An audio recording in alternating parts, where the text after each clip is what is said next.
기능성 고성형. 이거? 아니요. 기능성 고성형. 기능성 고성형 수술은?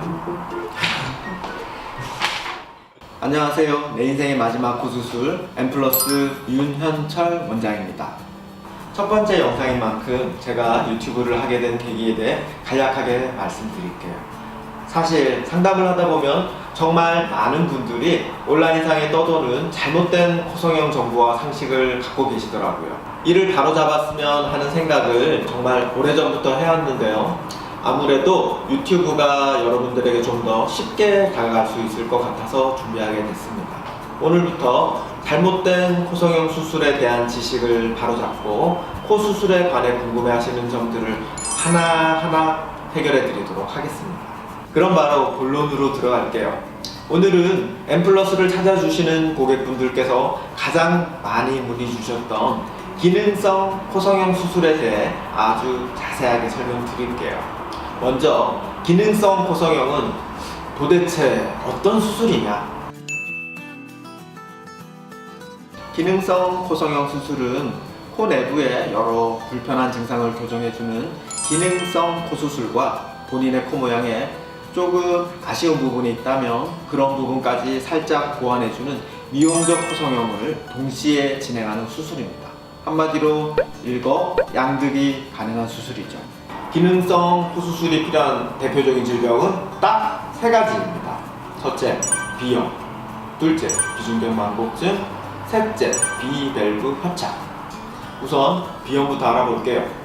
비염은 크게 알러지성 비염과 코 내부 구조 이상으로 인한 구조적 비염으로 분류됩니다. 알러지성 비염은 진드기, 꽃가루, 음식, 먼지와 같은 특정 물질에 대해 반응하는 비염이기 때문에 개인의 체질과 관련이 많습니다. 알러지성 비염은 사실 기능성 코수술을 받아도 개선되지 않아요. 아쉽지만 알러지성 비염은 수술을 통한 증상 개선을 바라기보다는 꾸준한 약물 치료와 본인의 면역력을 증강시킬 수 있는 건강관리가 더 우선입니다. 자, 다음은 코 내부 구조 이상으로 인한 구조적 비염. 사실 구조 이상으로 인한 비염과 아까 제가 기능성 코수술이 필요하다고 말씀드렸던 대표 질병 두 번째 비중격 만곡증은 사실 동일한 말입니다. 두 단어 모두 조금 어려워서 그렇지 똑같은 뜻이에요. 비중격 만곡증, 비중격이 만곡, 즉 휘어져 있다는 뜻입니다. 비중격은 우리의 콧구멍을 두 개로 나누는 이런 칸막이와 같은 구조물이에요. 이 비중격은 딱딱한 형태는 아니고 살짝 물렁뼈, 즉 연골로 자리 잡고 있습니다. 비중격 연골은 선천적으로 휘어진 경우도 있지만 후천적으로 외부로부터 충격을 받아서 휘어진 경우도 아주 많아요. 곧게 서 있던 비중격이 이렇게 휘어지게 되면 한쪽 코 안쪽은 넓어지게 되고 또 다른 한쪽은 반대로 좁아져서 코를 통해 정상적으로 호흡하는 게 어려워집니다. 결국 비중격 연골이 휘어져 있다는 이유만으로 숨쉬는 게 불편하고 코가 막히고 두통까지 생기게 됩니다. 하지만 희망이 있습니다. 구조적 비염, 즉 비중격 만곡증은 기능성 코수술을 통해 충분히 개선될 수 있어요. 종종 비염 수술은 재발을 잘한다더라, 해봤자 소용이 없다더라 라는 얘기를 들었다고 말씀하시는 경우도 많은데요. 수술 후 증상이 재발되는 경우는 보통 안쪽에 이렇게 부어있는 합의각계 조직만을 잘라내거나 고주파 또는 레이저로 크기를 줄이는 수술만 단독으로 진행했을 때입니다.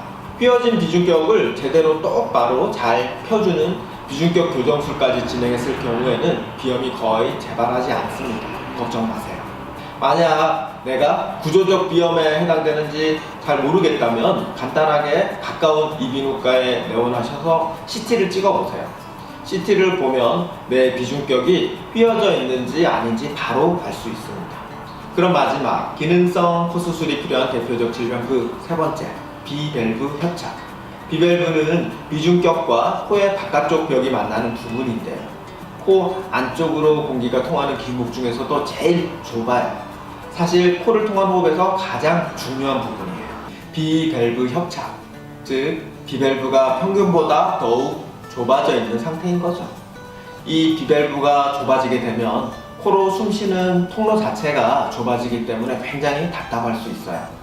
그래서 비밸브를 넓혀주는 수술, 바로 비밸브 교정술을 진행하면 좋습니다.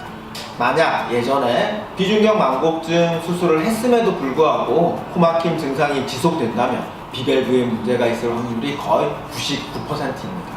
이러한 코 내부 증상을 개선하지 않고 이용적인 수술만 진행할 경우에는 수술 후에 오히려 코막힘이 더욱 심해지거나 안쪽 버팀목인 비중격이 약해져서 점점 더 코가 휘는 문제도 발생할 수 있으니 반드시 주의하셔야 합니다.